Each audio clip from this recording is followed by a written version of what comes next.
스피치 현장은요, 아름답지 않아요. 왜 그러는 거야? 처절하게 깨지길 원하세요. 절체절명의 위기를 느낀 분들이 오는 거예요. 정말 이게 나 맞아? 내가 이래서 돈을 못 벌었구나. 이것만 넣으면 약간 호감으로 보일 수 있어요. 받아들이지 않으면 변화하지 않아요. 내가 누굴 만나든 이 사람을 내 편으로 만들 수 있어요. 언젠간 터질 거라는 확신이 있거든요. 그러면 말을 할 때마다 재밌는 거예요.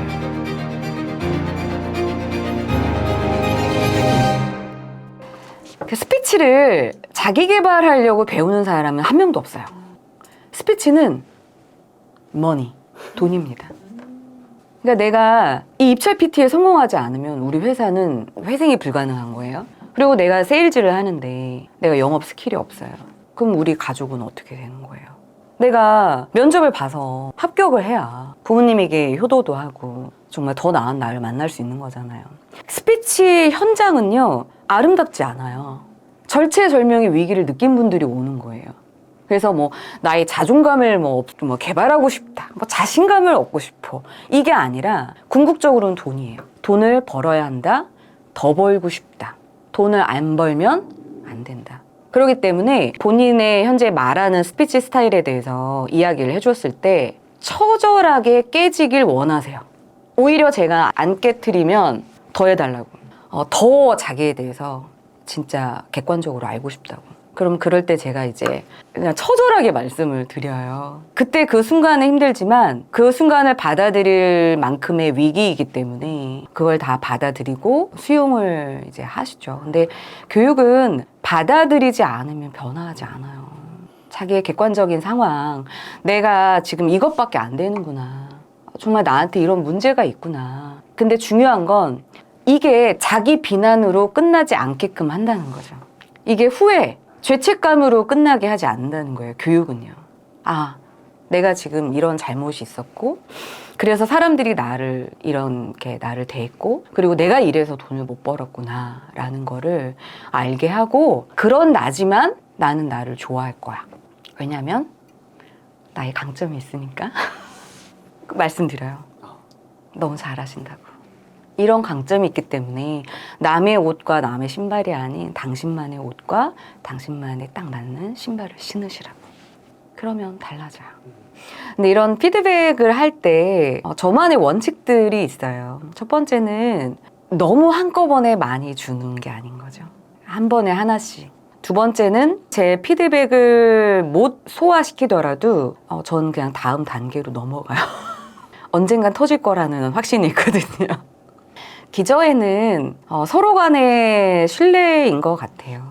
무엇보다 그 교육생이 저한테 갖는 신뢰보다는 제가 교육생한테 갖는 신뢰. 사람은 누구나 달라질 수 있다. 중요한 건 내가 모든 걸 다 할 수는 없으나 내가 갖고 있는 거를 이렇게 전달해드려야겠다라는 생각이어서. 근데 제가 너무 마음이 앞서가면 되게 힘들어 하시거든요. 그런 마음의 속도를 맞추려고 하는 것들이 굉장히 중요한데, 예를 들면 이분이 뭔가 발표를 앞두고 있어요. 만약에 굉장히 중요한 발표를 앞두고 있다. 그러면 저는 거기에 관심이 굉장히 많아요. 그러면 그 발표가 뭔지, 몇 명인지, 연령, 성별은 어떻게 되는지, 본인이 하고 싶은 이야기가 뭔지. 하지만 굉장히 중요한 건 앞에 있는 청중이 듣고 싶어하는 이야기를 하는 거거든요. 대부분은 내가 무슨 말을 할까를 생각하잖아요. 근데 스피치는 내가 무슨 말을 할까를 생각하면 하수예요. 앞에 있는 사람이 무슨 말을 듣고 싶어 할까? 그럼 저는 거기에도 관심이 많아요. 그분의 말과 청중으로서 내가 듣고 싶은 말을 이렇게 같이 이제 세팅을 해나가는 거죠. 그러니까 교육생들이 원하는 것과 제가 원하는 것의 주파수가 딱 맞아 떨어진다라는 느낌이 들어요. 그리고 대화가 부족한 분들이 있잖아요. 그래서 그분들은 대화하는 그 어떤 상황을 주고요. 그 상황을 카메라로 찍어요. 그래서 저는 몰래 카메라도 많이 찍습니다. 그래서 딱 보여드리고 이런 상황에서는 어떻게 얘기하는 게 상대의 주파수를 맞춰서 하는 건지를 솔루션을 이제 드리죠. 그 커뮤니케이션이라는 게 사실은 답은 다 정해져 있어요. 그죠? 처음 만나는 사람이랑 이렇게 호감으로 보여서 잘 지내려면 어떻게 해야 돼요? 다 알아요. 웃으면 돼요. 근데 안 웃는 게 문제죠. 사람에게 호감을 주는 말투가 있어요. 이것만 넣으면 약간 호감으로 보일 수 있어요. 이 말투 안에 강과 약을 넣는 거예요. 자, 무슨 얘기냐면 누구나 말을 할 때 안녕하세요, 반갑습니다. 저는 이런 일을 하고 있어요. 이게 아니라 안녕하세요, 반갑습니다. 저는 스피치 강사로 활동하고 있습니다. 이렇게 목소리의 강약, 강하게 얘기한다고 해서 강이 아니고요. 또 약하게 얘기한다고 약이 되는 게 아니라 이걸 우리가 자고저라고 이야기를 해요. 그러니까 글자의 높고 낮음으로 사실 우리는 강약을 만들 수 있어요. 그래서 높고 낮으면 자연스럽게 강조가 되고요. 그리고 사람들은 높게 얘기했다가 낮게 얘기하는 순간 내가 말한 내용에 대해서 생각할 수 있는 여유를 가져요. 무슨 얘기냐면 안녕하세요. 저는 상상스퀘어에 나와 있어가지고요. 스터디언에서 하는 유튜브 지금 촬영을 하고 있어요. 촬영하는 너무 재밌고요. 피디님이랑 여기 세이분들 너무 잘해주시고요. 이렇게 말을 하면 상대방이 내 말에 따라올 수가 없어요. 내 말을 따라올 수가 없어요. 자, 근데 이렇게 얘기해 보는 거죠.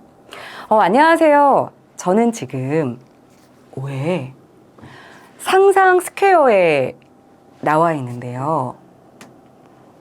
스터디언이라는 유튜브 촬영을 하고 있습니다. 스터디언 유튜브 촬영, 이게 아니라 높고 낮음을 통해서 낮게 이야기하는 순간 사람들이 내가 말한 단어에 대해서 생각을 하게 돼요. 그러니까 말투 안에 이 고와 저만 넣어도 전달력이 올라갈 수 있어요. 그래서 여러분이 누군가에게 호감을 주면서 잘 말을 하고 싶다면 저는 목소리 안에 자고저를 만들어서 들리게 말하는 그런 말투를 얻으셨으면 좋겠다라는 생각이 들어요. 재미, 즐거움 이런 것들을 이 라운제나 그 핵심 가치 안에서 수강생들한테 어떻게 찾아주시는지. 재미있진 않아요, 사실은. 재밌어요? 저는 진짜 재미는 음악이 있어야 한다고 생각하고요. 좀 율동도 있어야 한다고 생각하고 또 좋아하는 사람하고 놀아야 한다고 생각해요. 근데 그 세 가지 요소가 스피치 수업이 있죠. 일단 내가 스피치를 하게 되면 말을 하게 되잖아요. 말은 목소리로 나옵니다. 근데 목소리는 이 주파수로 하나의 리듬을 형성해서 상대방의 고막에 들리게 되는 거예요. 근데 평상시에 내 말에는 리듬이 없었어요. 그리고 주파수가 너무 높으면 날카롭게 들리고 주파수가 너무 낮으면 지루하게 들리고요. 어떤 분들은 이 리듬감이 왜? 무슨 뭔데? 나한테 왜 그러는 거야? 이렇게 왜 그러는 거야? 그러니까 말의 리듬이 이렇게 끝 어미가 이렇게 올라가게 되면 짜증스러운 말투가 되거든요. 그러면 사람들이 너 뭐 사회에 불만 있냐? 너 나 싫어? 저 사람은 뭔가 좀 까칠해. 이런 얘기를 듣게 되죠. 근데 이런 목소리 훈련을 통해서 음악을 다시 한번 세팅하는 거예요. 왜 우리도 귀에 이렇게 듣기 좋은 음악이 있잖아요. 목소리도 그렇거든요. 굉장히 불안하고 빠르고 또 너무 느리고 이랬던 나의 목소리가 안녕하세요, 반갑습니다. 이렇게 동글해져요. 그리고 편안해지고요. 목소리는 숨으로 바꾸는 거라 불편했던 숨이요 굉장히 좋은 주파수로 내려오게 되고, 그리고 중요한 건 그 숨을 내가 들을 수가 있어요. 객관적으로. 그러니까 많은 분들이 말이 빠르다, 말투가 세다, 뭐 톤이 높다 이러면 내 목소리가 왜? 그러다가 우연히 녹음된 걸 들어보면 정말 이게 나 맞아? 한단 말이에요. 내 목소리를 훈련하다 보면은요, 내 목소리를 내가 말을 하면서 객관적으로 내 목소리를 들을 수 있는 귀가 생겨요. 그러면 말을 할 때마다 재밌는 거예요. 내가 동그랗게 말을 했나? 그리고 내가 말만 했는데 상대방이 나를 존중해주는 느낌이 있다는 거죠. 내가 백화점에 가서 물건을 환불을 하는데 항상 노를 받았단 말이에요. 해주세요 그러면 안 해주고. 근데 백화점 가서 네 안녕하세요. 네 제가 어제 정확히 2시 4분경 이 블라우스를 샀는데요. 마음에 들지 않네요. 바꿔주시죠. 이렇게 하면 누가 안 바꿔주겠어요.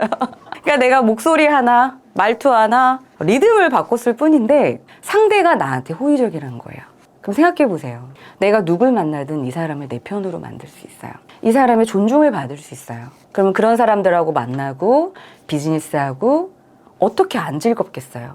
내가 나랑 있을 때도 내 말이 아름답고 내가 상대방하고 만났을 때도 내 말이 아름다워요. 그러면 마음의 행복과 여유가 안 생길 수 없겠죠. 그래서 저희 수업은 일단 이런 음악적인 요소, 뭐 바디랭귀지들, 그리고 얼굴 표정도 달라지고, 한마디로 정말 댄스까지는 아니어도 신나게 내 삶과 율동을 한다고 생각을 하고요. 저와 그리고 또 다른 비즈니스로 만나는 사람들과의 관계가 좋아지면서 이 수업은 재미있어질 수밖에 없다고 생각을 해요. 저의 꿈은 원대합니다. 스피치로의 영역을 확장하는 게 제 꿈이고요. 지금도 그걸 위해 노력을 하고 있고요. 글로벌하게 우리의 말하기를 해외에 알리는 작업들을 하고 싶어요. 그래서 제 유튜브에 아나운서 언니가 알려주는 진짜 한국말. 그래서 전 세계 사람들에게 K 랭귀지, 우리 K 언어를 알려주고 싶다라는 생각이 있고요. 그다음에 두 번째는 그러니까 우리 온 가족이 볼 수 있는 스피치 컨텐츠 인강을 마련하는 게 제 꿈이에요. 그래서 매일같이 이제 인터넷 강의를 찍고 있는데 아빠 프레젠테이션, 엄마 어떤 모임에서의 뭐 대화법, 그리고 엄마도 이제 직장생활 할 수 있죠. 그다음에 아이의 반장 선거, 그다음에 삼촌의 면접, 그리고 아직 장가 못 간 우리 사람들의 어떤 맞선 보는 대화법, 이런 모든 것에 대한 콘텐츠를 저희 라인강이라는 라운제나 인터넷 강의인데 거기에 취합을 하고 싶은 게 저의 꿈이에요. 저의 강의 하나로 모든 사람들이 행복해지는 것들이 저의 꿈이어서 이 두 가지를 향해서 달려가고 있고요. 하지만 저의 가장 큰 꿈과 목표는 이렇게 스터디온에 와서 촬영하는 거, 그냥 한판 잘 놀았다 생각하는 거, 그리고 수업하면서도 잘 노는 거, 재미있게 노는 게 제 꿈입니다.